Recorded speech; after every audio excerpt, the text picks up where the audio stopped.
ka cɛ ni muso denmisɛnnin ni mɔgɔkɔrɔba anw minnu tɛ sɛgɛnnaw tɛ ɲinɛ laban na ye sanga ni wagati Mali kɔnɔ o ni Mali kɔ kan an b'aw bɛɛ lajɛlen fo dan tɛ foli min na an b'a fɔ ye k'aw bisimila aw ka émission Mali kɛnɛ kan n'o ye Top Star ye n'o de fɔ aw ye tant qu'aw bɛ ni émission in lajɛ aw tɛ stressé wa aw ni stress tɛ ɲɔgɔn ye aw ka lafiya kama bi bi ta in tɛna nɔgɔya dɛ bi an ye ci bila an ka dɔnkilidala mandi dɔ ma ale kan ka di cogo min na a cɛ ka ɲi de ko bɛ n bi dɛ donc tɛna kuma n bɛ kuma d'a ma sans a b'a yɛrɛ fɔ an ye bonsoir ma chérie.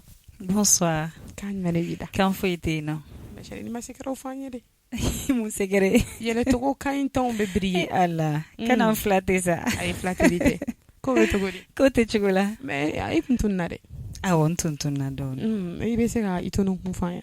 Bon ko cayara dɔɔni ani n tununen don mais en même temps n bɛ baaraw la. Hali ni a bɛɛ tɛ ka bila réseau kan donc n bɛ ka n ka album ni fɛnw préparer en même temps comme j'ai perdu mon père n fa banna décembre kɔnɔna na donc o banni ni sisan cɛ n ma activité ba kɛ o bɛɛ sen b'a la. Donc an b'a fɔ Ala ka hinɛ ni silamɛsu bɛɛ lajɛlen. Amina yarabi. D'accord ma chérie an tɛ kuma janya an b'a fɔ k'i yɛrɛ fɔ an ye cogo min na ne ni an filɛlibagaw an bɛ faamuyali sɔrɔ i ka ko la. Ok n bɛ bɛɛ lajɛlen fo kuma ma nɔgɔ kuma kɔnɔ ni donna mɔgɔ min gasi la o yafa n ma. Ne tɔgɔ ye Bintu Sumbunu donc n fa ye Hamɛ Sumbunu ye Ala ka hinɛ a la n ba ye Yayi Sila ne bɛ bɔ Ɲɔro Turungunbe voilà donc ne nana musique kɔnɔ comme Hamɛ Sumbunu milieu kɔnɔ mɔgɔ caman b'a dɔn ale ye kumakɛla ye mais ka fɔ n mɔnna musique kɔnɔ o tɛ mais ne yɛrɛ de ye musique kanu an ka so kɔnɔ mɔgɔw bɛ dɔnkilida ka d'u ye n mama yɛrɛ filɛ nin a bɛ se dɔnkilida la n bɛ to k'a mɛn dɔnkilida la so kɔnɔ donc o bɛɛ ye dɔ fara n ka dɔnkili kanu kan donc classe fana kɔnɔ première année ka ta o la fo septième ni fɛn ninnu na j'étais la première en chant parce que musique yɛrɛ de diyara n ye voilà mais n ka n yɛrɛ sɔrɔ a milieu kɔnɔ sincèrement n tun bɛ dɔnkili da mais a tun tɛ n ka programme na n ka kɛ artiste ye ka bɔ télé la maintenant casting dɔ de organisera ko u mago bɛ candidat la donc Mori Touré tun bɛ ka organiser une fois grande sœur y'a ye a casting bɛ ka kɛ o kɛra en 2008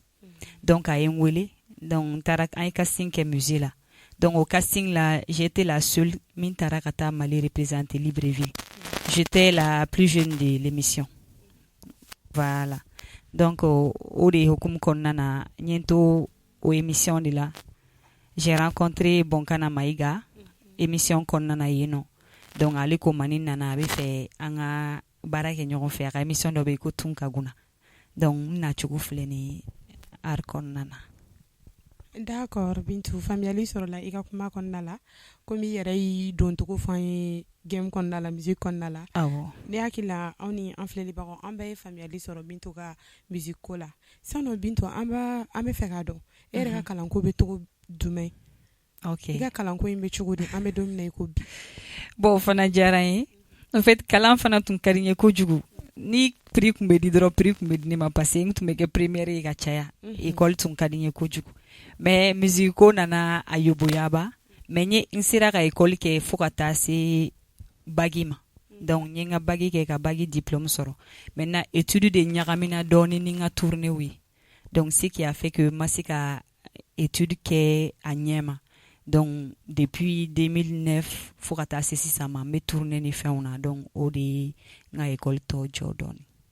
D'accord Bintu an ye faamuyali ba sɔrɔla i ka nin kuma ninnu na sisan nɔ an y'a jateminɛ ne kelen t'an filɛlibagaw Bintu bɛ kɛ ex-jureur la ka caya ka tɛmɛ Mali kan pourquoi ça fo Bintu ka ɲɛfɔli yɛrɛ de ka ɲi cogo min na an bɛ faamuya parce que Bintu yɛrɛ ye maliyɛn ye mais an yɛrɛ kɔfɛ concert minnu bɛ bɔ télé la an bi y'olu la ka caya yɛrɛ de i tɛ jouer caman kɛ Mali kɔnɔ pourquoi ça Bintu.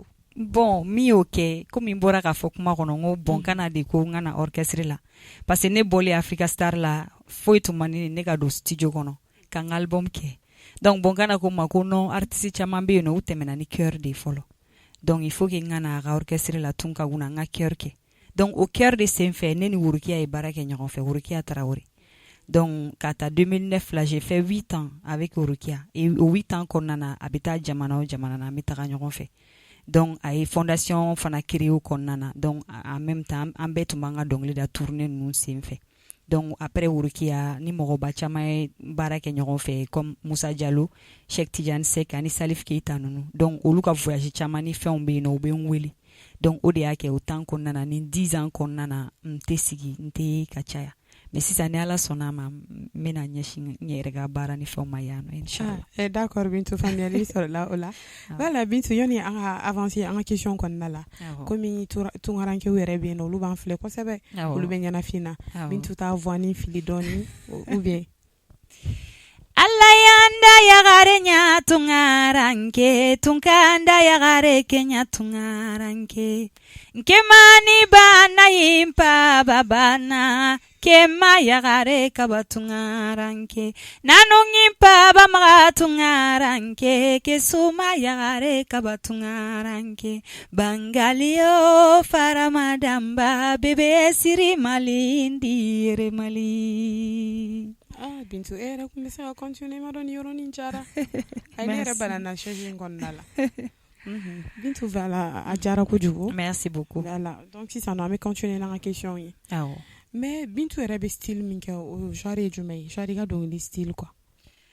Bon ne bɛ style caman kɛ o sɔrɔla min fɛ komi n ye cœur kɛ mɔgɔ caman nɔfɛ donc ce qui fait que en faisant le cœur i bɛ ka baara kɛ mɔgɔ min fɛ i bɛ style nin dɔ ta i yɛrɛ seko tɛ parce que le fait que i bɛ ka baara kɛ o kan. Exactement. Voilà sinon n ka style baselen bɛ maraka musique kan parce que comme n yɛrɛ ye maraka et puis maraka dɔnkili ka di marakaw ye donc en même temps n bɛ bamanan genre fana b'a kɔnɔ style mandeng de don en un mot voilà mais n b'a essayer ka da maraka ni bamanankan na.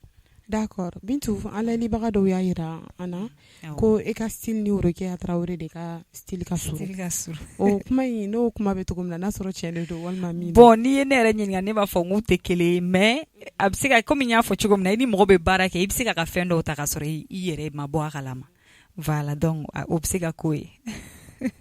Voilà Bintu bɛɛ b'a kalama dɔnkilida kɔnɔna ma nɔgɔn an bɛ se k'a dɔn depuis i yɛrɛ ye dɔnkilida in daminɛ i ye gɛlɛyaw sɔrɔ a la.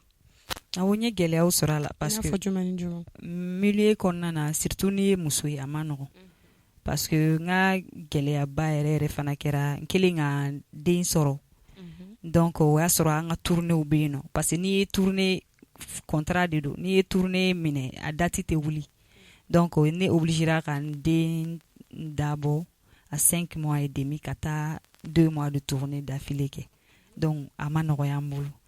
Donc olu bɛɛ y'a gɛlɛya dɔw ye ani fɛn caman b'a kɔnɔ parce que n'i ye artiste ye fɛn caman bɛ f'i ma i ye min ye i tɛ min ye i bɛ k'o bɛɛ ye donc olu gɛlɛyaw b'a kɔnɔ mais en même temps nɔgɔyaw fana b'a kɔnɔ parce que opportunité fɛn b'a kɔnɔ expérience b'a kɔnɔ i bɛ diɲɛ yaala i bɛ ka yaala kɛ i bɛ ka fɛn kɛ fɛn min ka di ye en même temps i bɛ ka jamana yaala i bɛ fɛn caman dɔn donc olu bɛɛ y'a avantage ye. Voilà an bɛ fɛ ka dɔn komi Bintu yɛrɛ ye muso ɲuman ye. Milieu kɔnɔna la drague ni fɛn ko ninnu bɛ i sɛgɛn le fait que ni dɔw y'i drague i b'a fɔ ko ayi olu ko ninnu ma jouer i kan. Bon ayi a ma jouer n kan o ma jouer n kan. Donc i m'olu gɛlɛyaw sɔrɔ. Ayi n m'o gɛlɛya sɔrɔ bon o b'a la parce que fɛn dɔw bɛ yen nɔ mɔgɔw bɛ fɛn caman proposer pour que i ka fɛn kɛ bon ne yɛrɛ ye mɔgɔ min ye au fait n'i bɛ ka boli tɔgɔ ni staria ni fɛnw kɔ i bɛ fɛn caman kɛ mais ni i bɛ ka boli dɔnni de nɔfɛ parce qu'on finit jamais d'apprendre donc i b'i hakili sigi fɛn caman kɔ. D'accord faamuyali sɔrɔla o ko la.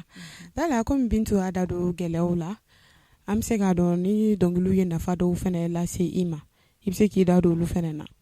Awɔ dɔnkili ye nafaba de lase n ma komi n y'a fɔ cogo min na sisan n ye mɔgɔ caman dɔn n ye expérience sɔrɔ a kɔnɔna na donc n ye ni mɔgɔba caman ye baara kɛ a kɔnɔna na donc a nafa dɔ y'o ye a nafa dɔ fana ye mɔgɔ i tɛ se ka dugu minnu yɛrɛ imaginer k'i bɛ taga ye donc an y'a caman kɛ donc o bɛɛ ye n'i ma fɛn sɔrɔ a la i bɛ fɛn caman dɔn donc o bɛɛ ye dɔnkili nafa ye. D'accord faamuyali sɔrɔla o ko la an bɛ don min na i ko bi yɛrɛ projet jumɛn de bɛ Bintu bolo. Bon projet min bɛ ne bolo o ye n ka album ye parce que album yɛrɛ banna tɔ ye a ka bɔ donc o projet bɛ n bolo ani en même temps n bɛ studio la ka baara wɛrɛw kɛ olu ye n ka projet pour le moment. Concert dɔw fɛnɛ bolo dalen t'i bolo. Bon pour le moment concert tɛ yen parce que corona kɛlen don k'an ka fɛn caman jɔ donc concert bolo dalen ba tɛ n bolo fɔlɔ. Voilà. Sisan Bintu i ka dɔnkili dɔ de bɛ yen nɔ. Awɔ. Ne bɛ taa bɔ somaw ye. Dɔnkili kuma kɛra dɛ. Sisan dɔnkili yɛrɛ idée nana e kɔnɔ cogo di? Kuma tɛ ka taa fo ka sɛbɛn ka don studio la. I bɛ se ka histoire ɲɛfɔ an ye? Bon, dɔnkili idée nana ne la cogo min na. O kɛra voyage dɔ senfɛ an taara Italie. Donc an ni tungarankew tun bɛ ka baro kɛ. Donc u bɛ k'u ka sɛgɛnw de ɲɛfɔ quoi. A bɛ mɔgɔ la hinɛ kojugu. Donc o fana kɔfɛ Faransi ni cɛ dɔ de la ka bɛn. Ale 17 ans de kun don k'a ma deli ka se a ma segin ka na. Donc ale yɛrɛ ko ale bɛ saya fusaya ale ka na so k'a sɔrɔ fɛn t'ale bolo. Voilà. Donc a ye san 17 a ma fɛn sɔrɔ. A ma fɛn sɔrɔ. A bɛ fɛ ka taa ni fɛn min ye so a m'o sɔrɔ. Donc k'ale bɛ saya préféré. K'ale bɛ saya préféré ale ka segin so k'a sɔrɔ fɛn t'ale bolo. Donc moi je me suis dit sani i ka taa san 17 i somɔgɔw ka sa i kɔfɛ. Donc foyi tɛ se ka sɔrɔ extérieur la ni min ɲɔgɔnna tɛ se ka sɔrɔ yan. Voilà. Donc i bɛ se ka to yan nɔ i b'i da hirimɛ sɔrɔ alhamdulilayi. Donc idée in nana n'aw de sen fɛ n ye réfléchi olu fɛn ninnu na ne b'i ta da. Voilà Bintu i bɛ se k'i voix dumanba in fili n'o ye ou bien? Ne bɛ taa bɔ somaw ye. Ne bɛ taa bɔ Mali la silamɛya b'anw ka Mali la. Ne bɛ taa bɔ Mali la masabonya b'anw fɛ Mali la. Sunjata tun bɛ Mali la a tarida ma danbe tiɲɛ. Ne bɛ taa bɔ somaw ye. Bintu yɛrɛ bɛ sina k'a tigɛ sira la ten. An bɛ se ka continuer n'a ye. Hali n'a y'a daminɛ fo sini an tɛ sɛgɛn. Voix ka di. Voilà Bintu an bɛna continuer n'an ka question ye hali bi. An bɛ fɛ ka dɔn n'a sɔrɔ Bintu furulen don walima n'o ko bɛ cogo di? Ok, bon. Donc pan tɛ se ka k'o kunna o bɛ fɔ de quoi. E yɛrɛ de b'a jateminɛ. Ayiwa. A b'a filɛ cogo sugu dɔ la ɲɔgɔn bolo. Ok, ne furula den kelen bɛ n bolo. D'accord. Faamuyali sɔrɔla o ko la. Sisan nɔ album hakɛ joli bɛ Bintu yɛrɛ bolo? Pour le moment album foyi tɛ ne bolo. Single de bɛ ne bolo. Donc n bɛ ka album fɔlɔ de préparer. I bɛ ka album fɔlɔ de préparer. Bintu ni artiste wɛrɛw ye baara kɛ ɲɔgɔn fɛ?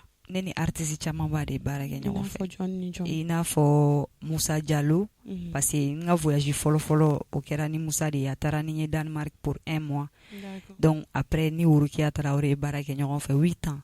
Ni Cheikh Tidiane Seck ye baara kɛ ɲɔgɔn fɛ. Ni Amadou ni Mariam ye baara kɛ ɲɔgɔn fɛ. Ni Salif Keita ye baara kɛ ɲɔgɔn fɛ. Ni Bonkana Mayiga ye baara kɛ ɲɔgɔn fɛ. Babani ninnu Umu Sangare. Ne ni mɔgɔ camanba de ye baara kɛ ɲɔgɔn fɛ. D'accord. Donc olu bɛɛ expérience fusar'i ma. Awɔ a bɛɛ fusara ma. A y'i permet k'i yɛrɛ développer. Awɔ. D'accord. Mais ni fɛnɛ bɛɛ la jɔn de ka collaboration diyara Bintu ye ka tɛmɛ bɛɛ kan? Bon tiɲɛ yɛrɛ la bɛɛ ka collaboration diyara ne ye. Mais komi i b'a dɔn hadamaden mana kɛ cogo cogo bɛɛ n'i ka idole de don. Parce que depuis ne fitinini a mana fɔ ne ka idole ye jɛn ne b'a fɔ n ko Salif Keita. Donc Salif a été toujours mon idole. Voilà donc. D'accord. Faamuyali sɔrɔla o fɛnɛ na. Voilà fɛn jumɛn de ka di Bintu ye ni diɲɛlatigɛ fɛn bɛɛ? Ayiwa fɛn min ka di ne ye o ye bonya de ye. Bonya ani tiɲɛ fɔ o ka di ne kojugu. Bintu yɛrɛ tɛ jumɛn fɛ? Bon ne tɛ min fɛ o ye ka jɔ mɔgɔ la ani nkalontigɛ o man di ne. O man di ye. D'accord. Faamuyali sɔrɔla o kuma la. Voilà Bintu san komi bɛɛ b'a kalama art kɔnɔna ma nɔgɔn. A kɛra fɛn rappeurs ye artistes jeliw. Genre i b'a mɛn nin bɛ ka ɲɔgɔn clasher ou bien jeliw bɛ ka ɲɔgɔn kɔrɔma tigɛ. Aw yɛrɛ artiste ɲɔgɔn kɔniya ni fɛn caman b'a la quoi. Sisan nɔ conseil jumɛn de b'e bolo k'a lase tɔw ma cogo min na prise de conscience bɛ se ka na cogo min en fait? Bon o question diyara n ye kojugu parce que mɔgɔ bɛ ne fa dɔn i b'a dɔn k'a fɔ a y'a ka ɲamakalaya kɛ ka kɔrɔ a kɔnɔ fo ka taa sa ɲamakalaya kɔnɔna na. I ma deli k'a ye k'a ni mɔgɔ bilala ɲɔgɔn na. I m'a sen manamana ko la i m'a sen ka don mɔgɔ ka kɛlɛ la. Donc ne yɛrɛ min filɛ nin a artiste tɛ yen nɔ a jeli tɛ yen nɔ a ɲamakala tɛ yen ko ne bɛ se k'a fɔ fɛn bɛ ne ni mɔgɔ min cɛ o tɛ yen nɔ parce que kɛlɛ fu ninnu nafa t'a la.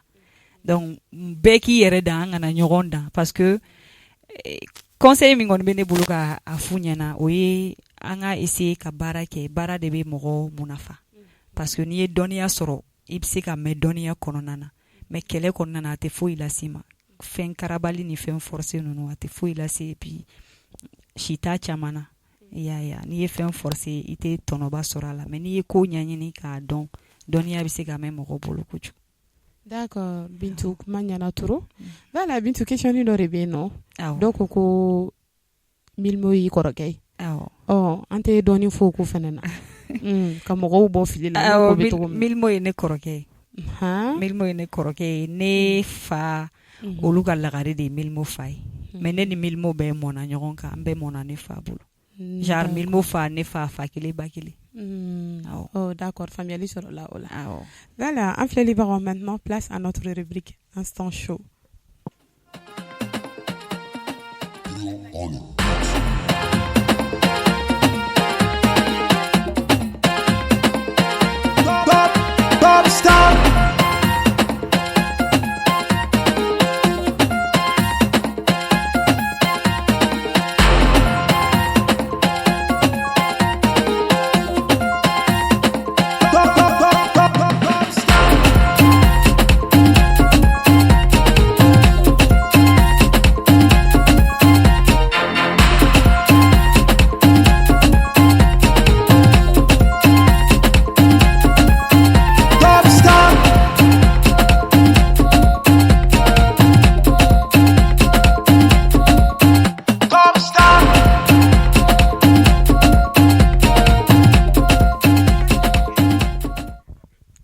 Bintu Bintu e fana ka wusa ne ma ka fɛn fɛn Bintu e fana tun bɛ se ka paabaw bɔ mun tɛ kelen ne tɛ se dɔn nɔ ayi e bɛ mun kɛ olu fana ka wusa ne voilà Bintu komi émission sera a kuncɛmayɔrɔ ma kumakan laban jumɛn b'i bolo k'a ɲɛsin ka fanu o ni an lamɛnbagaw ma.